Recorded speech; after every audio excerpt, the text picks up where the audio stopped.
전기차 기업 테슬라의 CEO 일론 머스크는 최근 친중 행보를 보이고 있습니다.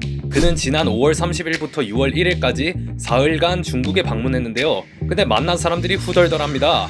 외교, 경제, 산업 쪽 주요 고위직 인사들을 다 만났으며 심지어 시진핑 주석의 최측근인 딩 쇠샹 국무원 부총리와도 회동했습니다. 또한 정위친 CATL 회장을 만나고 왔는데요. CATL은 현재 세계 배터리 1위인 회사입니다. 그와는 베이징 최고급 식당에서 16코스 만찬을 하면서 사업을 논의했다고 합니다. 미국과 중국이 서로 으르렁거리고 있는 상황에서 미국인인 머스크는 왜 중국과 친하게 지내고 있는 걸까요? 매국노라도 되려는 걸까요? 먼저 배경 지식으로 IRA에 대해 알아야 합니다. 뉴스 보면 맨날 IRA 거리는데 뭔 말인지 싶죠? 가장 논란이 되는 부분은 다음 내용입니다. 바로 북미에서 최종 조립한 전기차에 대해서만 보조금을 지급한다는 내용인데요. 거기에 더해서 1번 또는 2번 조건을 만족해야 보조금을 받을 수 있다고 밝혔습니다.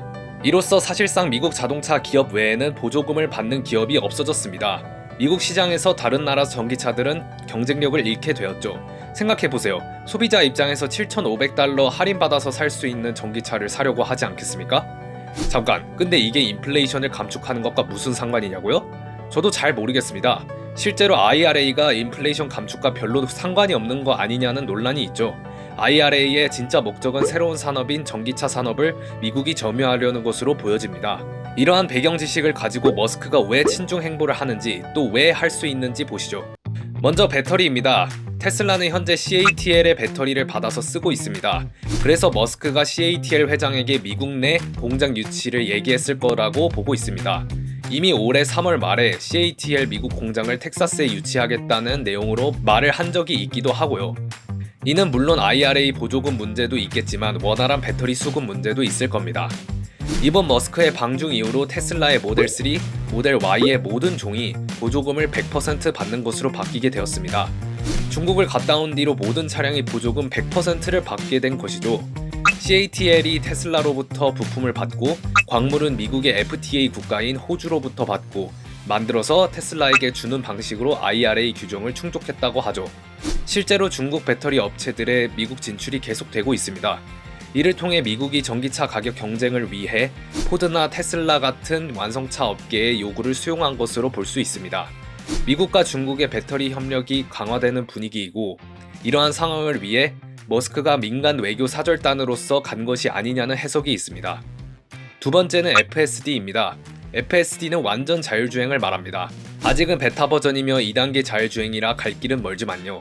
참고로 FSD는 차를 사면 딸려오는 것이 아니라 옵션으로 현재 15,000불 정도의 추가 비용을 지불해야 합니다. 월 정액 구독으로 구매하면 월 $199를 내야 하죠. 현재 테슬라 고객이 10에서 20% 많이 FSD를 선택했다고 하는데 완전 자율주행이 가능해지면 나머지 고객들도 구매하게 될 것이라고 예상하고 있습니다. 이를 통해 어마어마한 수익을 내려는 것이죠. 따라서 테슬라에게 중요한 것은 이 FSD를 완성시키는 일입니다. 그런데 현재 FSD는 북미에서만 사용할 수 있습니다. 대한민국의 경우 데이터 부족이라는 이유로 출시가 안 됐죠. 자율주행이 정교해지기 위해서는 더 많은 빅데이터가 쌓여야 합니다. 최대한 빠르게 많이 쌓는 것이 중요한 거죠. 만약 중국을 통해서 이 데이터를 쌓을 수 있으면 얼마나 좋겠습니까? 이를 위해 세계 최대 자동차 시장 중 한 곳인 중국에게 FSD를 승인해달라고 요청했을 거다라는 예상이 있습니다. 세 번째는 사이버 트럭입니다. 이 장면 기억하시나요? 머스크의 머쓱했던 순간인데요. 사이버 트럭은 테슬라에서 출시 예정인 전기 픽업 트럭입니다. 연초에 머스크는 그 사이버 트럭이 올해 3분기 출시 예정이라고 밝혔죠. 근데 문제가 있습니다. 바로 사이버 트럭에 들어가는 배터리인데요.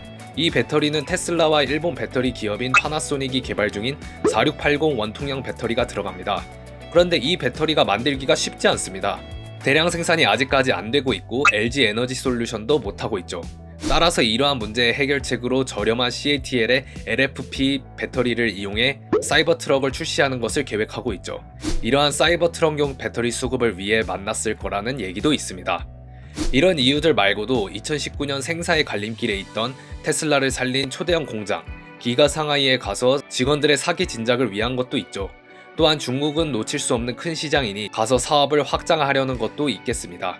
지금까지 비즈토랑이었습니다. 구독 눌러주시면 큰 힘이 됩니다. 감사합니다.